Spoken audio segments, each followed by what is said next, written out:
Okay, so this next hand massager is this one from Snailax, and so I do want to thank Snailax for actually gifting this to me. So this hand massager is gonna be, look how deep my hand goes in. So it's literally gonna go from the hand all the way like to a portion of your wrist. But if you press it on, you have a vibration mode, which is different, and then now it starts to compress. And you also have a heated mode as well. And so with it, it's able to vibrate and massage at the same time. So this right here is for the vibration. This right here is for the intensity of the massage. This right here is for the heat. I normally don't like heat, but I think that's a really neat function that massagers tend to provide.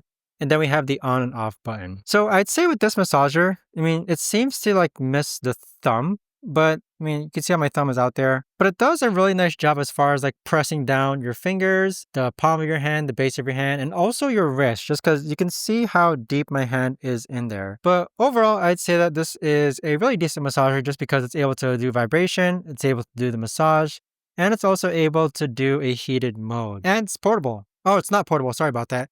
But the only drawback is that it is wired. So you do need to have a USB-C connected to this in order for this to work. But overall, I'd say very, very pleased with it.